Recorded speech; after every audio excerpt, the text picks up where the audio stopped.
on behalf of Sierra Club's 60,000 members who support, or 60,000 members across the Commonwealth, Emily lobbies for stronger policies and laws to protect our air, water, and lands. Emily also serves as an elected city councilor in her hometown of Newton, and she holds a BA in philosophy from the University of Vermont and a master's degree in public policy from the Harvard Kennedy School. So we all welcome you, Emily, and take you away.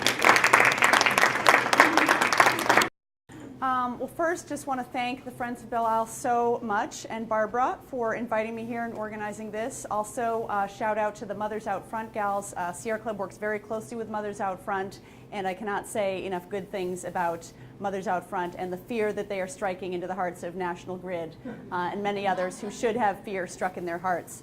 I also want to recognize Eileen Kelly, who is our operations manager and development associate, and often the first person you connect with when you start getting involved with the Massachusetts Sierra Club. So I'm really grateful to Eileen for being here. And I recognize some faces from before when I went to the house party in Winthrop. So there are some folks from Winthrop here, right? Just out of curiosity. Some folks from East Boston. Any other communities represented? No, okay. Where are you from? Chelsea. Chelsea, okay, very good. Well, great. So I will get started here. I'm going to hopefully make a lot of confusing things make sense. It's very, take a comprehensive approach, but hopefully not too much. I try to find that balance between overloading and not giving enough. So we'll see. This is the first time I've done this particular set of slides, so we'll find out. So first, just some background on the Sierra Club. Founded by John Muir in 1892. We have 63 chapters. There's National Sierra Club and then 63 chapters across the country. Here in Massachusetts, we have over 60,000 members and supporters. Members are folks that actually pay an annual membership fee, and supporters are those who've taken some sort of action with us or participated with us. So just looked up some numbers. In East Boston, we have 44 members and 385 members and supporters. And those are the numbers for Winthrop and Revere. If you're not a member, please feel free to join us. And our mission, to explore, enjoy, and protect the planet, practice and promote the responsible use of the Earth's ecosystems and resources, to educate and enlist humanity, to protect and restore the quality of the natural and human environment, and to use all lawful means to carry out those objectives. We do every now and then do civil disobedience, but it's pretty rare. And one of the stories we're well known for, in the early days, we were very, John Muir got involved related to conservation. This is sort of an iconic photo of him with Teddy Roosevelt. He took him on a 3-day camping trip as a way to have him appreciate the natural beauty and ideally set aside land for national parks. It was very successful. During his presidency, the Republican president, Teddy Roosevelt, signed into existence 5 national parks, 18 national monuments, 55 national bird sanctuaries and wildlife refuges, and 150 national forests. So there was a time when a Republican president was very pro-environment. We'll get back to that. And a lot of folks know the Sierra Club now through, I'd call it our signature campaign, the Beyond Coal campaign. We just got another $64 million from Michael Bloomberg. This effort, we've gotten over $100 million overall. A Massachusetts native. Yeah, oh, that's right, Medford native, Medford. This project has been incredibly successful since it began in 2010. We have played an integral part in the retiring of 259 coal plants. Massachusetts is now coal-free. I'm sure that it was mentioned earlier, the Filthy Five. We used to have 5 coal plants as of May. Sorry, that's supposed to say May 2017. And this was a quote by David Roberts, who folks don't read him at Vox. He's wonderful. That it's quietly produced the largest tangible outcomes of any environmental campaign in my lifetime.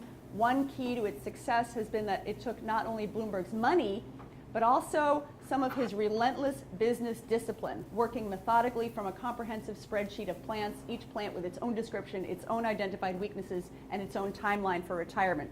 So really, literally having McKinsey consultants working with Sierra Club folks on the ground to figure out a strategy for each coal plant. We're pretty proud of that. So that's the bright side. On the downside, in Washington, D.C. right now, I don't have to tell people, it is just a complete cluster. Is anyone here on Twitter? Okay, so you might have seen some of these tweets directly from the president about his climate denial and other ridiculous global warming, a hoax from the Chinese, et cetera, et cetera. That's where we are right now.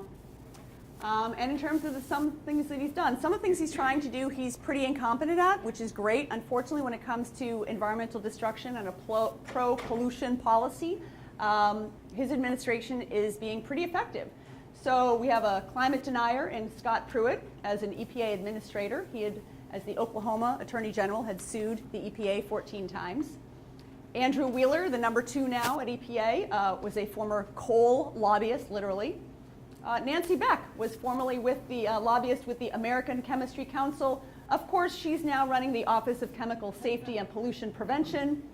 And then, of course, the ExxonMobil CEO, Rex Tillerson, as Secretary of State, who amazingly looks like one of the grown-ups right now.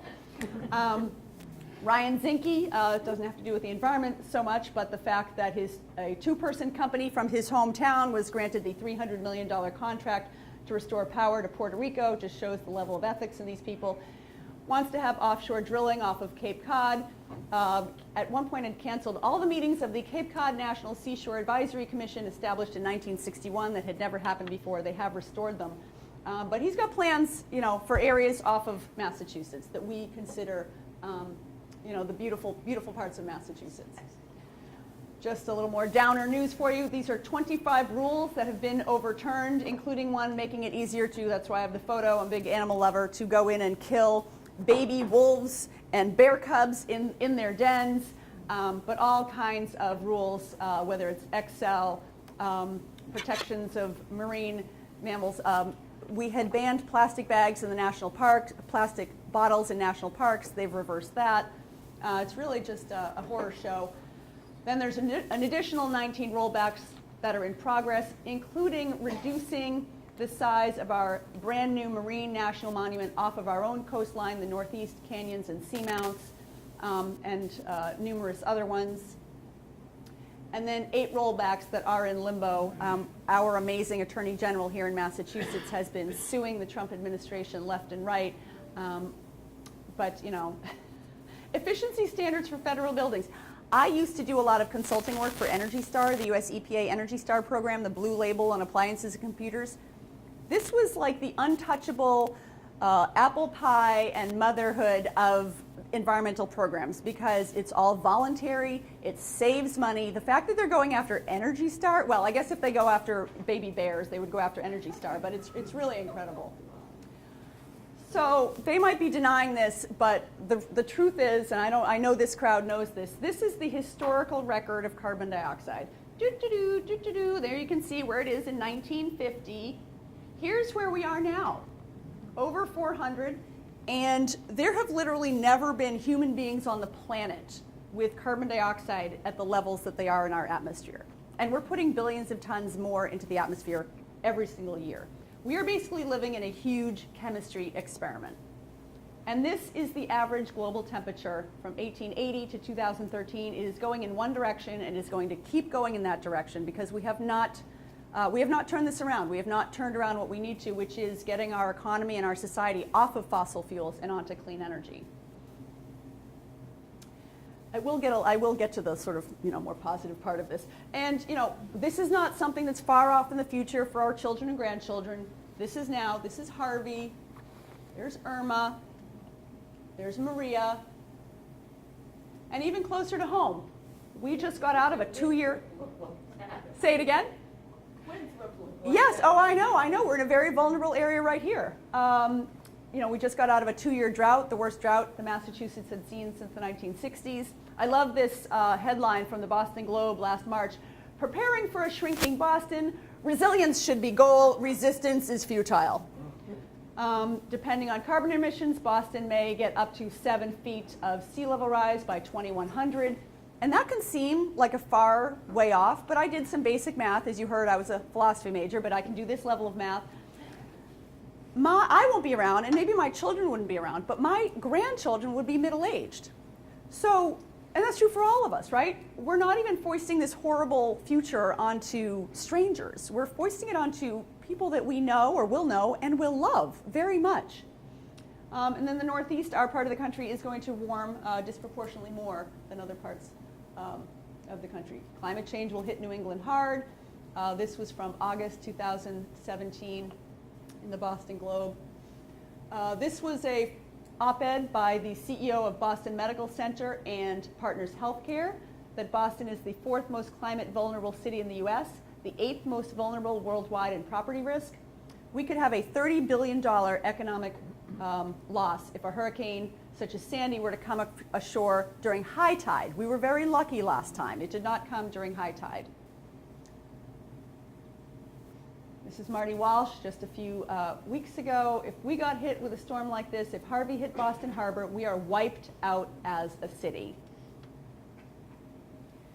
And I know that you all know you're living in a very vulnerable area. I shared this report with the Mothers Out Front group earlier, but this is a report by the Union of Concerned Scientists that found that looking at communities across the country that are coastal communities and how vulnerable they are, Winthrop was literally the most vulnerable coastal community in the country, with Revere and Nahant and Chelsea following close behind. In a medium sea level rise scenario, they would be chronically inundated by 2060, meaning much of those cities would not be livable. And this was a report that I think Barbara had forwarded to me. I know that Winthrop, I didn't memorize the whole report, but looking through it, looks like Winthrop is taking some steps to figure out how to be more resilient. But whatever steps you take, it's going to be expensive, it's going to be difficult, and there's going to be winners and losers. So the more we can all be reducing fossil fuel emissions, there will be less to be resilient for. And so that's really what we need to figure out a way to do. This is more from that report. I won't read all of that, but and then East Boston is looking at all kinds of creative solutions. I don't know if any folks were at that meeting. I wasn't there, but I heard about it in terms of sea level walls and sort of all kinds of creative solutions. Again, the more we can mitigate, the better. So while there is a complete disaster going on in Washington, D.C. right now, on the bright side, states set our own, we chart our own destiny when it comes to energy policy. And states tend to follow one another. Massachusetts, I don't have to tell probably anyone in this room, Massachusetts is a leader. Anyone from Massachusetts originally? Okay, all right, me as well. We know we're smarter than everyone. That's why people follow us, right? Right? So what are some policies that we just were the first on in the last few years? Healthcare, gay marriage. What was the one in the last couple weeks? The first state to ban bump stocks. Yes, the first one after Las Vegas. That's what people look to us for. So I'm about to go in a couple weeks. There's an annual retreat of chapter directors from across the country. And sometimes, like in the early days when I would go to these things, I'd sort of slink in. It's almost embarrassing to be from Massachusetts. Like, what am I going to complain about to the people from Ohio and Indiana? But what they say to me is, Emily, we need Massachusetts to be leading, because when we're ready to act, it helps to have a state to follow. And California often, does great things, but when your economy is the 6th biggest in the world, it's not like, oh, California did it, so any of us could do it. Massachusetts is, smaller, more manageable size. Obviously, the more states that are leading, the better. But more is expected of us, so we do need to do more. We have some great policies and laws on the books. I won't go into all of these details. Some of them you might have heard of already. So we have a great place to start. Even last session in 2016, we passed the Energy Diversity Act. So there is going to be offshore wind off of our shores in the next few years. I know from anyone follow what was happening with Cape Wind, the ins and the outs and the folks, the Kennedys, people didn't want Cape Wind on Cape Cod. Well, we're now actually going to have offshore wind. The way they got it through is it's not visible from the coast. And then cities and towns can do a lot with 100% renewable commitments, joining the Green Communities program, which I know your communities have done, community choice aggregation. So it's not a complete, it's not like there's nothing we can do because of what's happening in Washington, D.C. right now. So I'm just going to go into detail on one policy that we are advocating on, and then I will get off of the wonky stuff. But it's important to at least have one. This is the priority bill that we are pushing for this year that we could use some help on. So the Global Warming Solutions Act, which has been in place since 2008, requires that we reduce greenhouse gas emissions at least 25% below 1990 levels by 2020. That one's coming up. And then 80% by 2050. And unfortunately, we were not on schedule to meet those reductions by 2020. We were supposed to be writing regulations to do that under Deval Patrick. It didn't happen. Under Charlie Baker, it didn't happen. So a couple groups that we work with, Conservation Law Foundation and another one, actually sued the state. And the state tried to say, oh no, we're in compliance. Well, the Supreme Judicial Court found a year ago, May, that the Mass DEP was not in compliance with the very first target in this bill. And this is Massachusetts, and we're supposed to be so wonderful, but not only were we not in compliance, we had to be sued to actually take steps to get into compliance. So that's where we are. And just to give you a sense of where our energy comes from now, this is from 2015, which is why there's still a little bit of coal showing. No more coal as of May. But you can see that most of our power still, of our electricity is powered by natural gas. You can see the nuclear is still a lot. Well, Pilgrim is going to be shutting down in 2019. We want this one, the renewables, to be a lot higher. We want that orange to be a lot lower. So that's where we're advocating for. Where's the oil? So we don't really use oil that much for electricity. Our transportation profile would look a little different. So we have a very important law on the books. It's called the Renewable Portfolio Standard. And I am very sorry for how boring sometimes these terms all sound. It's boring to me as well. But it's an important law. What it does, it's a mandate on our electric utilities that a certain amount of the power that they provide has to come from renewable energy. And it has to go up 1% a year. We need this law in place because right now, fossil fuels, particularly natural gas, are cheaper than renewables. They are not cheaper in Texas and the Midwest, where wind is even cheaper than fossil fuels, but that is the case here. If we want to have our grid powered by renewable energy, at this point, we still need to have this mandate. And does that include subsidies? Are you factoring in subsidies that oil and gas get when you compare? Right, that does cost? not take into account the subsidies, but in terms of, the market price right now, what people would do on their own, Yeah. they still need this boost from the Renewable Portfolio Standard. Yes, oh, believe me, us both. So as I said, it's a requirement that a minimum percentage of electricity be supplied from qualifying renewable resources. It's good, it's more energy diversity in our mix, it's local jobs. When you think about when we buy fossil fuel energy, whether it's oil for our cars or natural gas or coal back in the day, we don't make those things. That money goes to other states and other countries. When we invest in energy efficiency or solar or offshore wind or onshore wind, that money stays here and those are jobs that stay here. Can you be more clear about that? Because we have to import these things into Massachusetts. Well, you think about, not everything, solar panels that might be made in China or so forth, I'm but. talking about the fossil fuel. Right. So we have to import those here. That's right. Renewable Portfolio Standards is a very standard policy. 29 states have them. And as I was saying, this was a study from the Lawrence Berkeley National Labs. 60% of renewable electricity generation since 2000 has come online because of state RPS policies. Renewables have achieved cost parity with fossil fuels in many parts of the country, but not here yet. And if it were not for the RPS, renewable energy purchases would go down when gas is cheap, which it often is. And it would be impossible for us to meet those mandates that I described before. Now, when we first passed our RPS in 2009, it was pretty ahead of the curve. But other states have actually increased, so ours goes up 1% a year, so we're at 12% this year. By 2030, we'll be at 25% at that rate. Well, California and New York have just increased theirs, so they're going to be at 50% renewable energy by 2030. And I love this one because my husband's from Rhode Island, so I like to pick on little Rhodey. Even Rhode Island is ahead of us with their RPS right now. That is just wrong.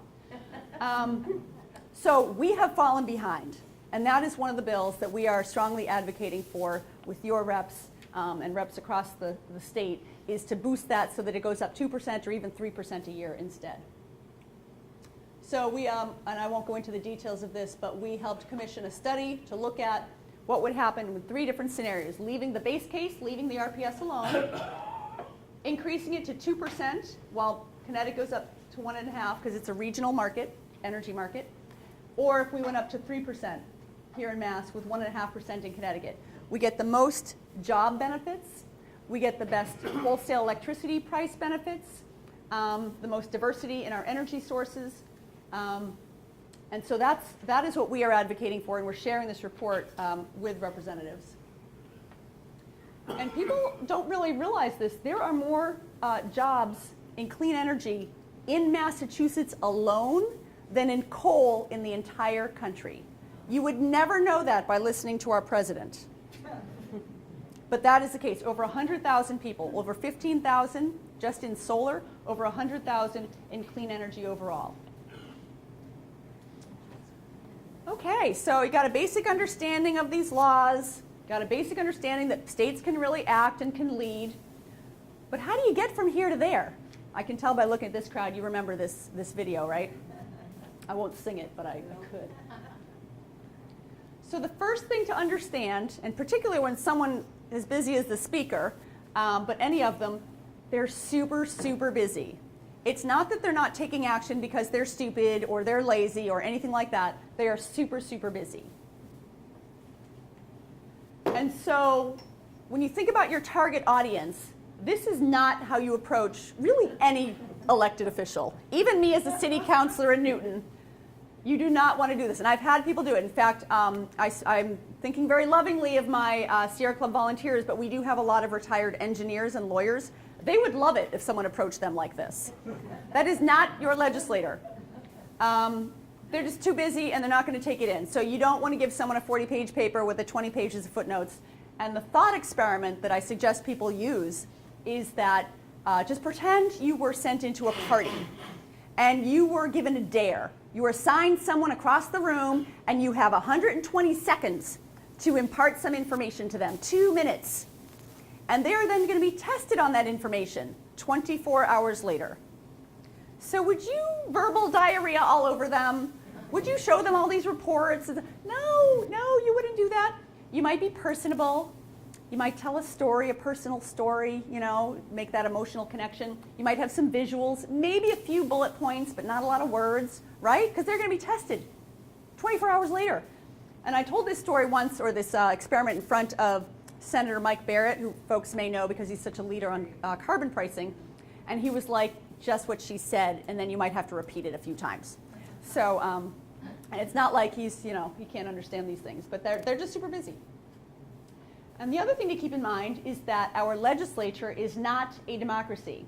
The Speaker and the Ways and Means Chair hold more power, which is great when I'm speaking to folks in Winthrop. So they decide who's in leadership. They decide, who's got the perks of leadership. So that's important.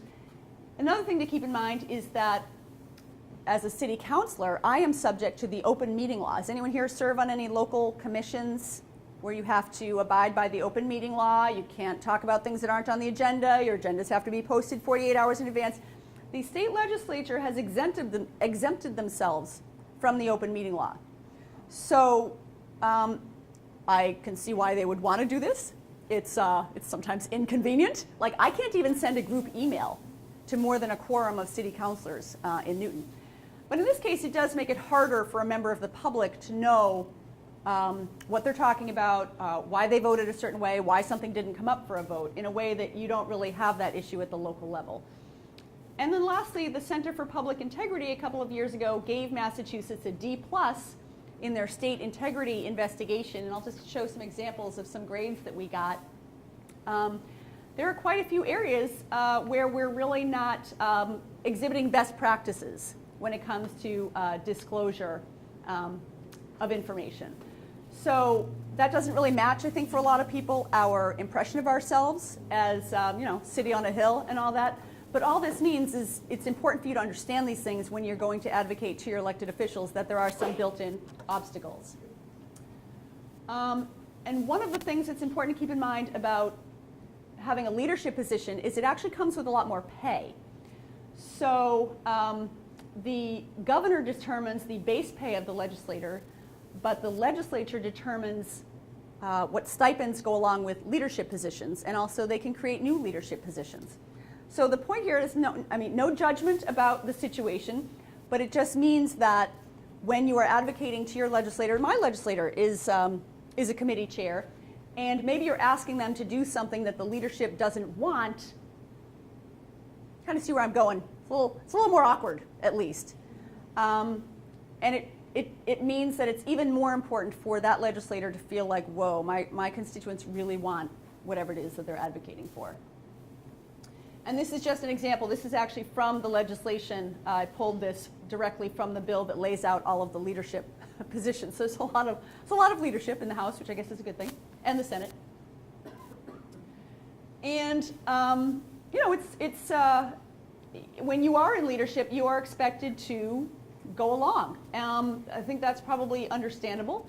But this was from I guess this was from July.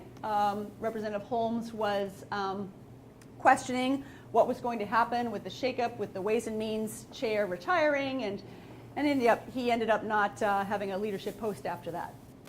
So it's not really a subtle thing that it happens. And just to give you a sense of what we're up against, this is something that happened a couple years ago. There was a bill that was introduced into the legislature. Has anyone ever heard of ALEC, American Legislative Exchange Council? Okay. So that's a group that is funded by the Koch brothers. Folks have probably heard of the Koch brothers, very, let's just say anti-progressive group, very pro-pollution, pro-fossil fuel group. And there they are. And what this group does is they really invest in state legislators across the country, wine and dine them, fly them to Cancun and so forth, really invest in them, spend a lot of time with them, give them model legislation. It's usually anti-environmental, anti-labor, pro-business, et cetera. And that's why you see the same bills cropping up across the country. So in this case, this was basically the Koch brothers solar bill. It would have slashed the reimbursement rate for municipal, low-income, and community solar projects. It actually had retroactive decreases in the reimbursement rates. So projects that were already in existence based on certain financing would have been put at risk. It would have added minimum charges to solar bills. So it really was, it would have been very bad for our solar industry. Probably would have shut down projects, would have probably had companies have to leave Massachusetts. And particularly when, even aside from climate change, when you have over 15,000 people employed in the solar industry, it was like, wow, that's pretty extreme. So any guesses as to how a bill like that would do in Massachusetts? I know some of you already know because I told this story. So it passed 150 to 2 in our state legislature on the House side. And leadership wanted this bill to pass. And when your bill passes 150 to 2 that would kill our solar industry, you can't just blame the Republicans in the House, and you can't just blame the moderates. It's really everyone voted for it. The only ones who didn't were Jonathan Hecht from Watertown and Denise Provo from Somerville. And there had been lobby days. It's not like there had been no advocacy around it. But when we met with reps, and a lot of other folks were meeting with reps to say, like, whoa, why did you support that? I know a rep that I met with who I knew, who comes from a pretty liberal district, said to me, well, Emily, you weren't in here. And I'm like, this was, like I said, he represented a pretty liberal area. I was like, I wouldn't have thought I needed to beg you to support, to oppose a bill that would have killed the solar industry with 160 reps. We're a staff of 7. And then so we explained the bill. I had some of his constituents with me, and we said, so here's why it's so bad. Will you be willing to go and speak with the speaker about it? And he looked me in the eye and said, nope. So I was like, wow, we really have no juice. So after that, a lot of the grassroots groups got together and were like, we really need to educate reps, and we really need to educate constituents in our membership of why this bill is so bad and why they need to reverse it quickly. So it's a lot of work. There's with 160 reps, but that's what we did.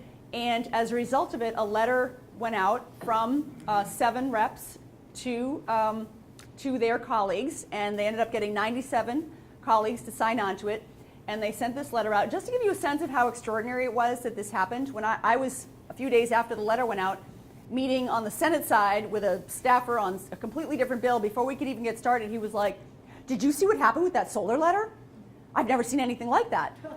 And the reason was, not only did the letter oppose leadership, because they had wanted this bill, it was also opposing what they had just passed. It was basically disavowing a bill that they had just passed. Basically saying, I'm an idiot. We had 97 people sign a letter saying, I'm an idiot. Did they read it? How much bribery? No open meeting law. You can't, you only have what they tell you. Who knows what really happened? Some people, well, they told us that the Senate would fix it, or they told us we could vote differently on it the next day. You would never have voted for that bill if you were in the legislature. That's all I can tell you. You would not have voted for that bill. So I like to tell that story so that people can understand why it is so important that people actually contact their legislators, be in touch, that they realize how important these issues are. Right? That's basically the answer here.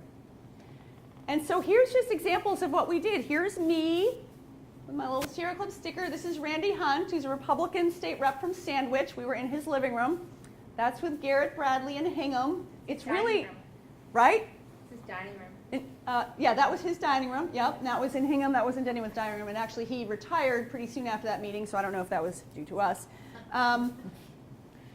This was Danielle Gregoire in Westboro this past summer. You do the conference room, then you take a picture for Twitter. This is Carolyn Dykema again, the same conference room, a little bigger group, another picture for Twitter. It's really not scary what we do. It's not intimidating at all. And I know many of you have already know your legislators. And sometimes you get people like, really, is that big a deal? 5 people meeting in a library in an afternoon? And here's the dirty little secret. No one votes. No one votes. I'm not saying that's a good thing. When I ran, it was, we battled it out. To the last minute, I won by 51 votes. And it was 32% turnout. Like, I will sometimes be at the supermarket, the Star Market over the highway on the Mass Pike, looking around at the other people there. I bet you didn't vote. I bet you didn't vote. 70% of you didn't even vote. And that was in a highly contested one, right? So that's bad for democracy. But it's really good for these purposes, because that means if you get 10, 15, 20 people together in a conference room to meet with your representative, they're like, these people vote. And these people, at least some of them, are probably the type of people that other people are like, Janet, just tell me who to vote for. I know you follow these things, right? Is anyone here an influencer that way? And if you're not, you could become one, and you could certainly drop that in the meeting. Thank you so much, Representative. I will be telling my book group of 20 people all about this meeting. Thank you. Right? Right? You could be that person. You've heard me mostly talking about the House side. They do many wonderful things on the House side. On environment, it's not so much where we would like to see things. The Senate President, on the other hand, this was a quote from an event I was at last January where he said, climate change is the single most important issue we face. If we don't get that right, everything else is moot. So we often see a lot of very good environmental bills come through on the Senate side, and then they don't necessarily come out the way we would want from the both houses. And we talked about some obstacles, but I just really want to nail down where they're coming from. They are doing a lot of stuff, and we actually heard that from someone who was meeting with the speaker recently, like environment, kind of down here. These are all the things that they're dealing with, like right now, right? In the cover of the Boston Globe, you read about them doing all those kind of things. Another challenge is that it's kind of a sort of mentality that they'll do one big thing in the session, and so you'll hear them say, literally, I just met with a rep earlier this week who said, didn't we just do a big energy bill last session? So in their minds, they're like, no, we did that. That's kind of not how the planet works. Like we kind of have to, if we haven't done enough, then we need to keep going, and that's just another obstacle. Why should we do energy? We just did energy, because you have to do energy, because we need to. Another obstacle, I think you've already faced this even while I've been talking. Renewable portfolio standard, yawn. Retail net metering, building codes, municipal, could these terms be any more boring, right? Right? Have you ever heard more boring? I'm almost asleep right now. It is what it is. So you got to figure out, how do I make this compelling? And I think the example that you all gave, if you brought high school kids in to meet with the speaker and they talk about, look, I've got asthma, I've got this, I've got that. I'm worried about sea level rise. I'm worried about my property values. I'm worried about dying in a storm. Whatever it is that make it so that retail net metering, boring. Dying, less boring, right? Whatever, and this is something that you have your own personal story and your own reason for being here tonight and being interested in these issues, and that's what you would bring to it. Other obstacles. Money in politics is not just Washington, D.C., my friends. The Massachusetts Petroleum Council, which is headed by Steve Dodge. Yes. He's the one. Were you at the hearing where he screamed at me? Yes. Yes. That was a moment to remember. So I was testifying on a bill. Well, he testified first, the fuel tracking bill. And then I testified and I said, folks, I just want you to know that when this fuel tracking, which I don't even go into, but to take my word for it, it's good, didn't make it in the last session, the petroleum lobbyist you just heard from came up to me at the State House literally at like 11:30 that night on July 31st, which is when they do a lot of these things, the last day of the session, and basically laughed in my face. Well, Emily, guess your fuel tracking didn't make it in. He was so happy. So I said, you can either make him happy, the Petroleum Council, or the Sierra Club and the public. Well, he didn't like that. He screamed across, which you don't really see. He was standing there, that's a lie! That never happened! Everyone was like, whoa. The gavel came down. It was, and the funny thing was, I had a high school kid tailing me that day. I was like, Devin, you picked a good day. This doesn't happen all the time. So anyway, natural gas shouldn't be the boogeyman. That was one of his op-eds. The Weymouth compressor is safe and necessary. Well, the people in Weymouth don't think so. That's his job, to peddle petroleum, gives a lot of money, has a lot of relationships with people at the State House. It is what it is. That's one of our obstacles. Another is the Associated Industries of Massachusetts. As the name implies, it is a trade association for businesses. And here are some of the businesses. You probably recognize some, if not all of these, who are members of AIM. Anything on energy, you're going to raise rates. The cost of these solar subsidies. They're always complaining about the clean energy, and they have a lot of influence in our State House. So these are all the things that we are up against, and that's why it is so important that your legislators hear from you, their constituents. How do they have that influence? Do they throw parties and They give a lot of money. It's all public. You can go to the Office of Campaign. If I had a little more time, I wanted to pull some of that up. Maybe I'll get one of the interns on that.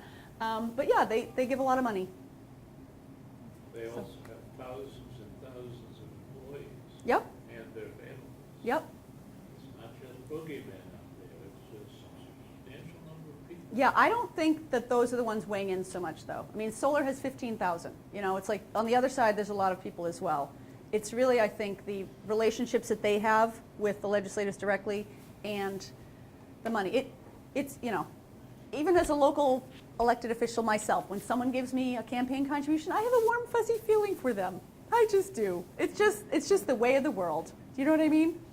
Yeah, but you don't take money from fossil fuel lobbyists. Well, they don't want to give me any money anyway, for obvious reasons. They shout at me.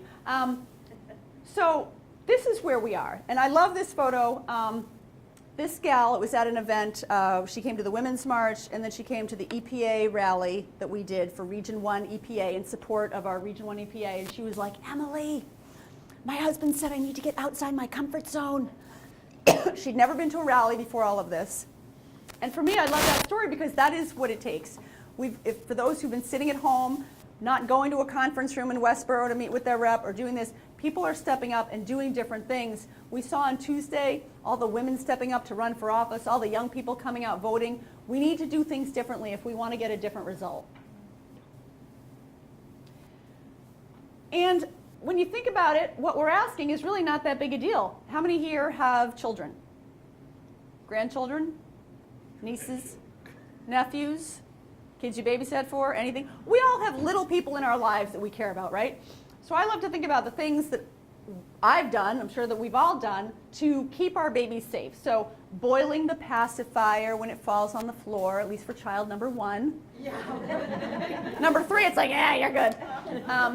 Buying the BPA-free plastic, right? This was us. My husband and I spent over $1,000 on bars for the upstairs windows so that my 3 failed attempts at a girl would not hurl themselves through a window.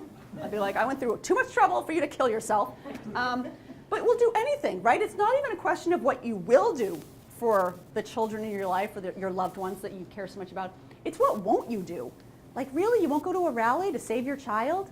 You won't, maybe think about an electric car instead of, you won't, go meet with your state rep? That's what it's about. It's like, what am I not willing to do? Probably not a whole lot. And on the bright side, compared to many parts of the world, this is examples of environmental activists who've been murdered over the years, we probably don't have to worry about that in this country, at least not yet. So when you're thinking about, oh, my excuses for not going to that rally or not showing up at that meeting or making that call, you can take being murdered off of the list, which is kind of a nice thing. That's Berta Cáceres from Honduras. She was shot in her home, and but she was successful at blocking a dam in her country. And on the bright side, we're in Massachusetts. This I thought was amazing. This is from June, a WBUR poll showing a big jump in concern about climate change. So in 2011, 77% of registered voters, not residents, because we don't care about residents, all politicians care about our voters, right? Of registered voters said they cared about climate change, they thought it was real, they were somewhat or very concerned about it. 2011, 77%. 4 years later, it was up to 78%. 2 years later, 2017, it's at 88%. So here's what I don't understand. Here's what I need help with. When you have 88% of registered voters concerned about climate change, why did our legislature vote 150 to 2 for the Koch brothers solar bill? Right? They're not hearing from people. And that's what this pollster said, which was very interesting. He said, despite the majority believing climate change is real and caused by human actions, he said, people are not holding politicians' feet to the fire. I know it's hard to read. There is still a gap between beliefs and political action. People are not prioritizing this for their leaders. In other words, when you ask what their top political issues are, climate change is still not anywhere close to things like the economy, education, healthcare, etc. And while that's the case, we're not going to see a difference. So it's not about those things don't matter, but these things have to be brought to be more of a priority if we want our politicians to act in a way that would reflect how much people really care about them. And I thought this was a good sign, too. On a personal level, it seems climate is local. The pollster found that 74% of voters said they would pay up to $10 more a month on their energy bill if it would significantly reduce greenhouse gas emissions. So, that's something to play with. That report I showed you, that RPS report a few slides back, found that in order to raise the RPS to 3% a year, it would cost $2 a month. So well within the range of what people said they'd be willing to pay. So I'm sure we've all been in that meeting. Someone should really do whatever, right? We've all been in that meeting. So I have a rule that whoever volunteers someone to do something has now just volunteered to be that someone to do that something. There's no army of responsible grown-ups behind us, as if we didn't know from reading the headlines, who's going to solve all of this, right? My message to you is that we are here in Massachusetts. We are here in Winthrop, the home of the speaker. You all have extraordinary power to make change on these issues that we care so much about, and I know you care because you're here. So we can't wait for someone to act. All of us have a role to play. Now you can probably tell this is how I feel, right? But on the bright side, we don't have to wear kilts or kill anybody. Our weapons are our phones and our sneakers. And in terms of next steps, if you haven't already had that meeting with the speaker, maybe have another meeting with him. Or is it Bon Corey, your senator, or is it Adrian Madaro? Yes, I actually just met with him a couple weeks ago. He is great. He is great. But you know what? Even the great ones. I have done so many more things in Newton because people pestered me to do them. Why? Because I'm busy. Oh, but you 10 people want me to do blah, blah, blah. I now have time. I now have time to do that thing. We are all like that. It's just human nature. We have some volunteers who've stepped up. If all right, my rep is great, they're on board. They're organizing in other districts. They're Sierra Club members, and I'm sure growing numbers of Mothers Out Front members all over the state. Help organize another district. We have city or town captains, people who, and this doesn't have to be limited to the issues I'm talking about. People can work within their own community and use the Sierra Club list of members to take other actions. We have something, and I didn't want to go on and on forever, but we have something, cleanenergymass.org, where we are reaching out to local elected officials. And this is from my perspective as a city councilor. I've seen how valuable it is for local officials if we know about these things. I had the luxury of coming into this elected position working for the environment my whole life. That's been my career background. But if you didn't and you got elected, you'd be like, yeah, we should recycle more. You wouldn't necessarily know what to do. So we're offering training to folks who already care about the environment. We're not going to try to convert anyone. But all over the country, folks who step up, they really care about the environment, but they're just not sure what to do, doing a very quick training, kind of like this one. Here are the laws. Here's what you can do in your community. Here's what you can say to your legislator. If there, I understand there's some new local officials that have been elected here in Winthrop, and there's some new great people in Boston, many of whom we endorsed, so that was great. Who would want to get involved with this, that would be great. And that's all I have for you. That's my Nissan Leaf. I didn't plug electric vehicles, so to speak. And that's my adorable 8-year-old, who's now 9. That's my contact information. I will send this around to everyone who's signed up. That's all I have. I'm happy to take questions and comments. Yes. Oh my